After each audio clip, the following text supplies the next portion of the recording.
और एक विचित्र बात यह है कि अभी तक हम जानते थे कि और तरह के दिवालियापन विपक्ष के हो चुके हैं, लेकिन आज संवैधानिक और नैतिक दिवालियापन भी विपक्ष का सामने आया है। सबसे पहले उजागर करने की बात है, जो 3 किसानों के कानून आए हैं, उसके मद्देनजर विपक्ष कहता है कि हम जो प्रेसिडेंशियल एड्रेस होता है संविधान के तहत, उसका बॉयकॉट करेंगे। तो पहला बिंदु तो मैं ये उठाना चाहूंगा, ये वही विपक्ष है जो कुछ समय पहले तक कह रहा था संसद का सेशन होना चाहिए, और जब संविधान की शपथ लेके हर सांसद ये कहता है कि मैं केवल संविधान का पालन नहीं करूंगा, मैं संविधान की रक्षा भी करूंगा। तो आज ये प्रश्न पूरा देश पूछ रहा है कि महामहिम राष्ट्रपति जी का अभिभाषण अनुच्छेद 87 केवल आपके ऊपर एक दायित्व नहीं देता है। जिन लोगों ने आपको चुना है और संसद भेजा है, वो भी ये उम्मीद करते हैं कि संविधान की रक्षा आप करेंगे, और सत्र से पहले ये जो राष्ट्रपति जी का अभिभाषण है, इसमें आपको सम्मिलित होना आपका कर्तव्य है, आपकी जिम्मेदारी। और ये पहली बार ऐसा नहीं हुआ है। इससे पहले भी याद करिए, जब देश नरेंद्र मोदी जी के नेतृत्व में भारत का स्वर्णिम इतिहास लिख रहा था, जीएसटी कानून जो कांग्रेस दशकों तक असफल रही पारित करने में, कॉन्सेंसस बना के जब बीजेपी की एनडीए की सरकार ने पारित किया और एक स्पेशल सेशन बुलाया गया, तब भी कांग्रेस ने यही व्यवहार किया और कहा हम बॉयकॉट करेंगे। तो आज देश ये जानना चाहता है कि आप क्या बॉयकॉट करेंगे। देश की जनता ने आज इन विपक्षी पार्टियों को बॉयकॉट कर रखा। ये दिखाती हैं कि संविधान में इनकी आस्था नहीं है, सर्वोच्च न्यायालय में इनकी आस्था नहीं है, संसद में इनकी आस्था नहीं है, प्रधानमंत्री जी में इनकी आस्था नहीं है, आर्मी में इनकी आस्था नहीं है, पुलिस में इनकी आस्था नहीं है। आस्था किसमें है ये तो बताइए।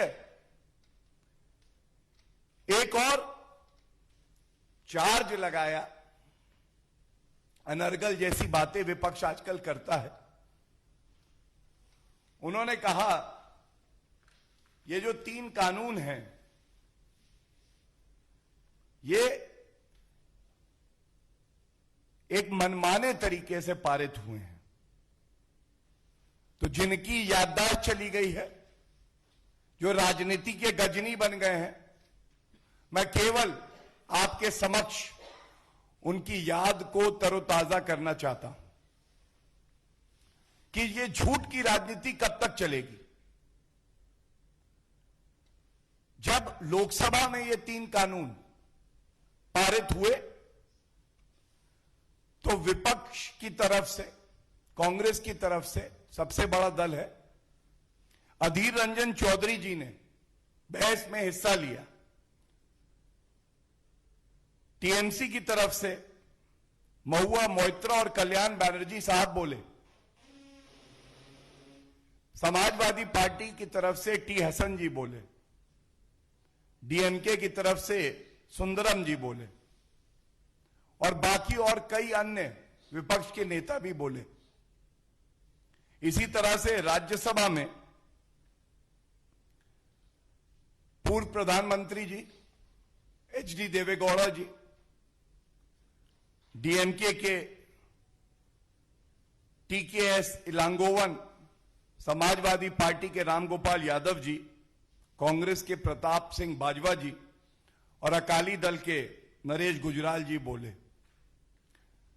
लेकिन विचित्र बात यह है, ये तब भी कहते हैं कि ये मनमानी है।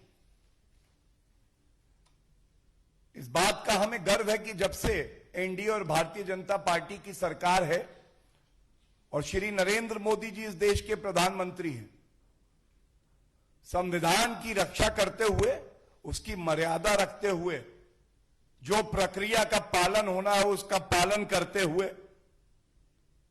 कानून पास होते हैं, सर्वोच्च न्यायालय का सम्मान होता है, संविधान को एक नई ऊर्जा, नई जान दी जाती है, संविधान तार तार नहीं किया जाता है। तो ये बताइए, एक बात कही जाती है, यूं तो कोई बेवफा नहीं होता, कुछ तो मजबूरियां रही होंगी। ये जब संसद में चर्चा चल रही थी तो शिवसेना, जो आजकल अलग तरीके की भूमिका निभा रही है, उसने समर्थन कर दिया इन कानूनों का। आज ये विरोध कर रही है। कांग्रेस पार्टी अपना मैनिफेस्टो पढ़िए, 7/11, मैं समय नहीं लूंगा, लेकिन वो कहता है एपीएमसी एक्ट जो है रिपील कर देंगे, खत्म कर देंगे और एसेंशियल कमोडिटीज एक्ट का संशोधन करेंगे। शरद पवार जी एनसीपी से जब कृषि मंत्री थे तो लिखते थे चिट्ठियां कि किसानों का भला इसी में है कि एपीएमसी एक्ट को संशोधित किया जाए।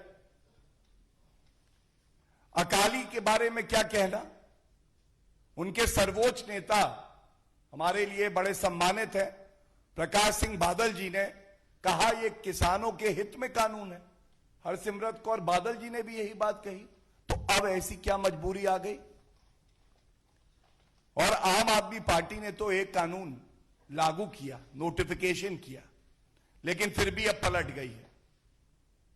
नहीं पलटे, अपने पद पे अडिग रहे, चाहे रास्ता कितना ही मुश्किल क्यों ना हो, अगर देश के हित में है तो उस रास्ते पे चलेंगे।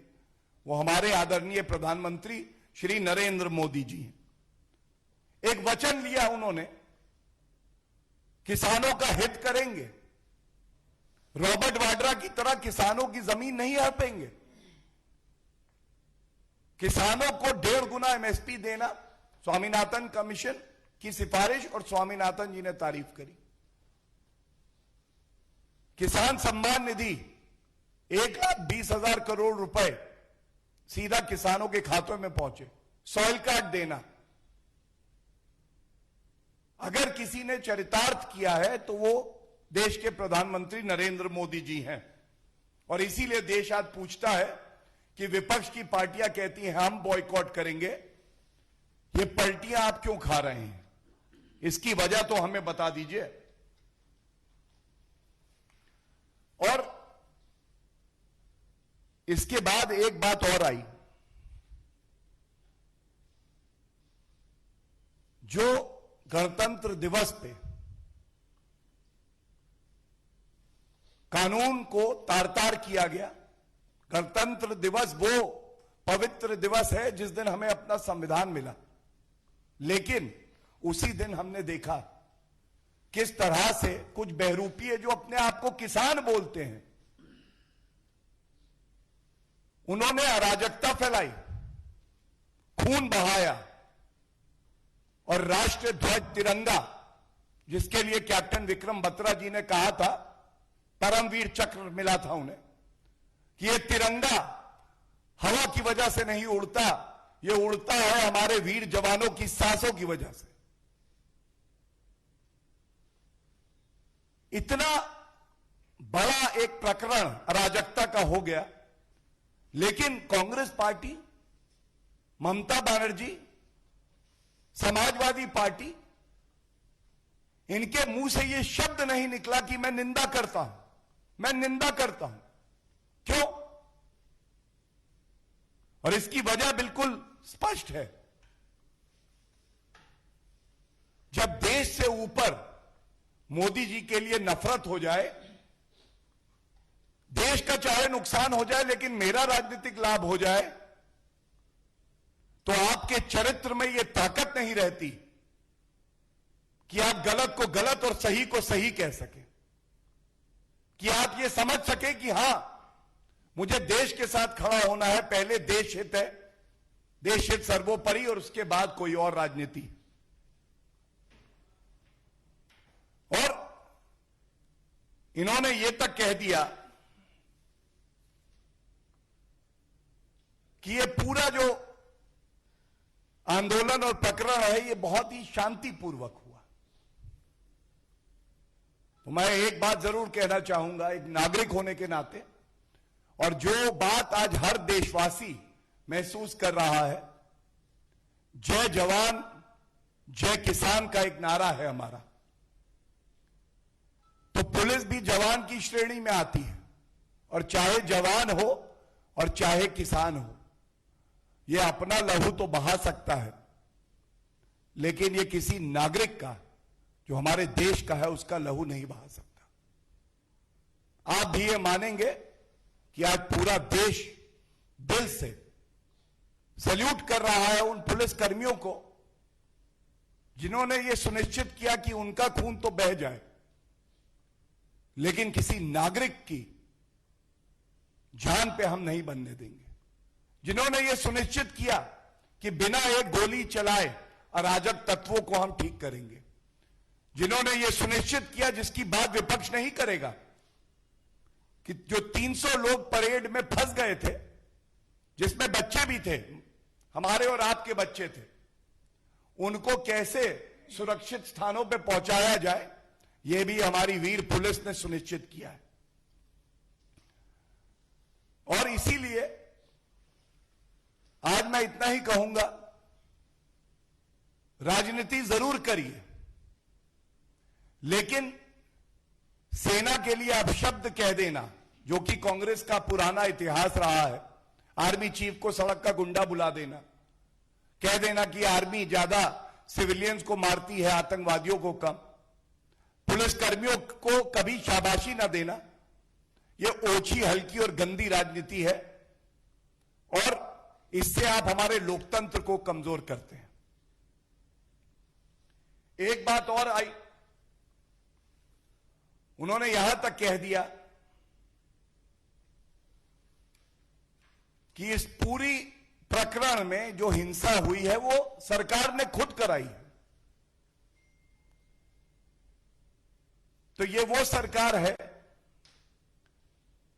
जिसने संसद में कानून पारित किए हैं संविधान के हिसाब से, चाहे सीए हो, चाहे किसानों का ये 3 कानून हो, चाहे अनुच्छेद 370 का संशोधन हो, और उसके बावजूद जब देश के 15 करोड़ किसान और उनके परिवार सरकार के साथ और श्री नरेंद्र मोदी जी के साथ खड़े हैं कि ये दशकों पुराने बदलाव आप लाए, आप हमारा जीवन बदल रहे हैं, धन्यवाद, तो कुछ बिचौलिए, कुछ उपद्रवी अगर इससे नाराज हुए, तो भी ये हमारी सरकार थी जिसने लोकतांत्रिक ढंग से 11 दौर की बातचीत करी, 45 घंटे तक ये बातचीत चली, और यहां तक कह दिया कि 18 महीने से लेके जो और अवधि होगी, ये कानून हम रोके रखेंगे, समाधान निकालते हैं।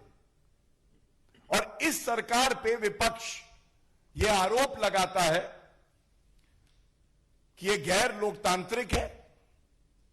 केवल एक आईना दिखाना चाहूंगा, हो सकता है अपना चेहरा देख के विपक्ष खुद डर जाए। मेरे हाथ में सर्वोच्च न्यायालय के जजमेंट का एक पारा है। रामलीला मैदान में भी एक आंदोलन चल रहा था। रात के अंधेरे में 1-1:30 बजे निहत्थे सोए हुए नागरिकों पे लाठी चलाई थी, और सर्वोच्च न्यायालय ने संज्ञान लेके जो कहा था मैं आपके सामने रखता हूं यह होता है गैर लोकतांत्रिक। कैसे आप विपक्ष की आवाज का गला घोटते हैं, यह कांग्रेस से बेहतर कोई नहीं जानता है। और अब मैं आप पेश कर रहा हूं, कोट कर रहा हूं, as a result of this action by the police, a number of men and women were injured, some seriously. This also finally resulted into the death of one Shrimati Rajbala. और एक और paragraph, para 143, in no case brick battling by the police can be condoned. They are the protectors of the society and therefore cannot take recourse to such illegal methods of controlling the crowd. यह है कांग्रेस के समय में। रात के 1 और 2 बजे अंधेरे में निहत्थे नागरिकों पे, महिलाओं पे लाठी चलाओ, उनकी रीढ़ की हड्डी तोड़ दो, मार डालो। यह आज हमें पाठ पढ़ा रहे हैं कि संविधान की रक्षा कैसे की जाती है। एक बात और इनके जॉइंट स्टेटमेंट में आई है, जिसमें इन्होंने कहा है कि संघीय ढांचे का हनन हो रहा है। संघीय ढांचे का इससे बेहतर उदाहरण कोई नहीं हो सकता है कि जो जनहित में लागू स्कीम है उसको आप प्रदेश तक पहुंचा रहे हैं। और ऐसा क्यों है कि आयुष्मान योजना दिल्ली में नहीं लागू हो रही थी पहले? ऐसा क्यों है किसान सम्मान निधि पश्चिम बंगाल में नहीं लागू हो रही थी? यह कैसा संघीय ढांचा है? और संघीय ढांचे का पाठ वो कांग्रेस पढ़ा रही है जिसने 100 बार आजाद भारत में चुनी हुई सरकारों को इसलिए बर्खास्त किया क्योंकि वो कांग्रेस की सरकारें नहीं थी।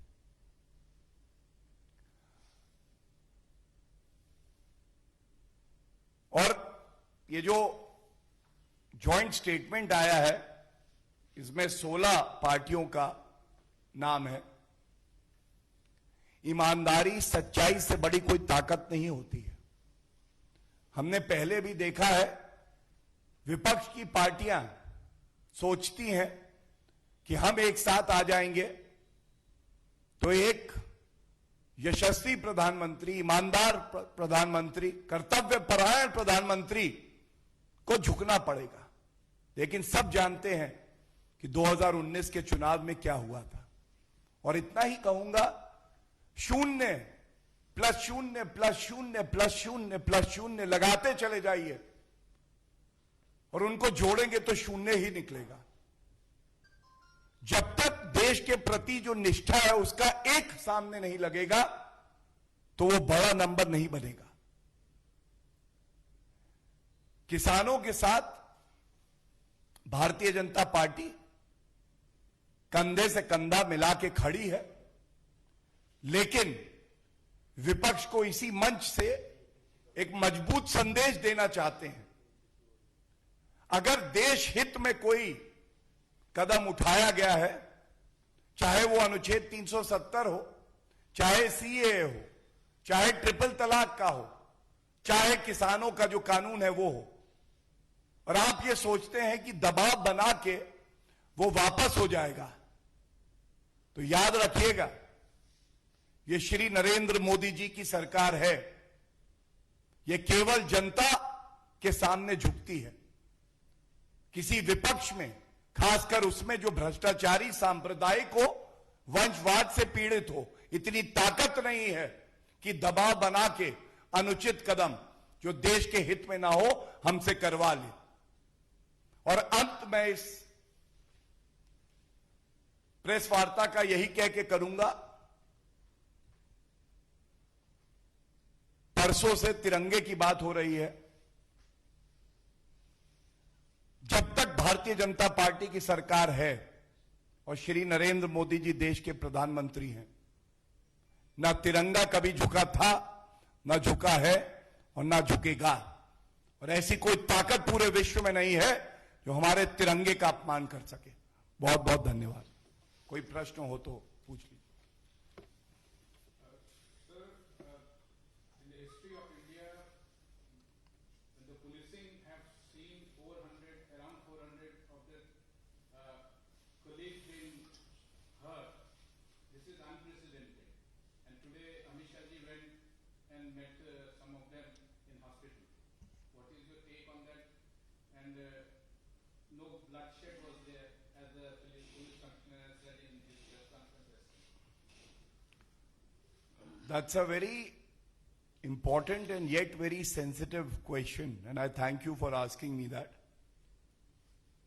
I would again like to say that every Indian today, forgetting their differences, has to first salute the brave, the patient, and the inspiring Delhi police.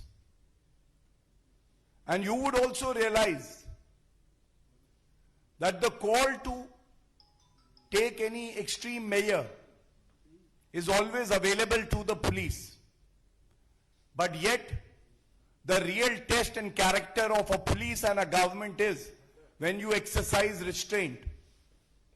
And yes, you are absolutely right that without even firing a bullet, even if they had to suffer injuries themselves, they ensured that the citizenry of our country does not suffer. But one thing for sure I want to say here, any person who breaks the law of the country or has this feeling that he is above the law or feels that he will be protected by the forces in the opposition should be warned very categorically today that no one will be spared. And as we speak, as I address this press conference, FIRs have been registered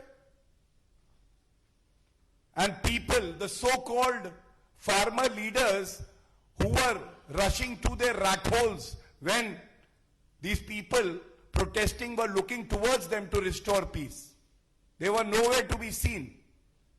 They will have to face the brunt. Any opposition party that is breaking the law to weaken the fabric of our country, the unity of our country, will also face consequences.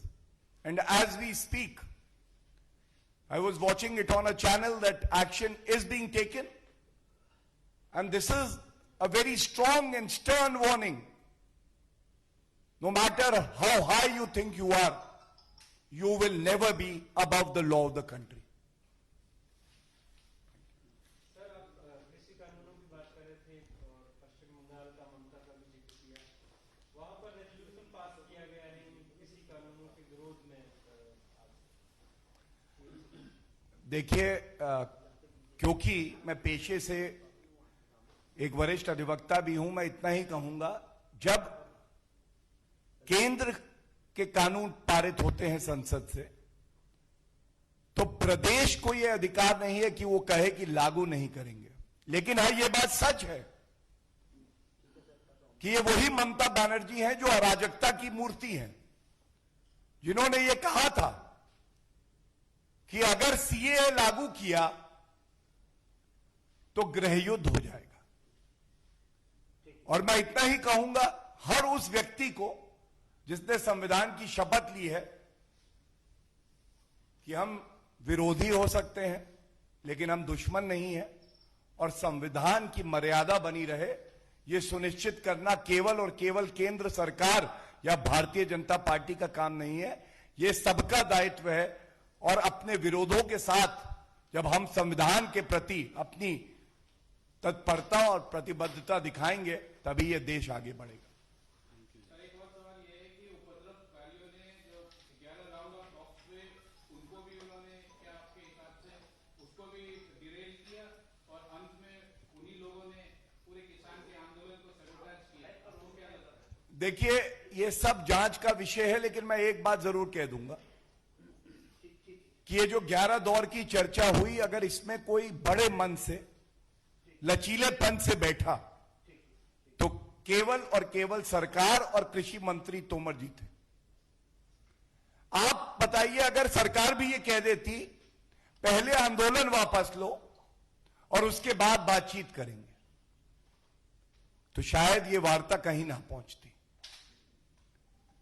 और इसी तरह से अगर कोई कहता है कि वो किसानों का प्रतिनिधि है, तो उसकी भी एक जिम्मेदारी है, खुले मन से दूसरे की बात सुने, या तो दिल जीत ले या अपना दिल दूसरे को जीतने के लिए अवसर दे। यह मूल मंत्र होता है किसी भी संवाद का, और कहीं ना कहीं दूसरा पक्ष इस बात को भूल चुका था। धन्यवाद।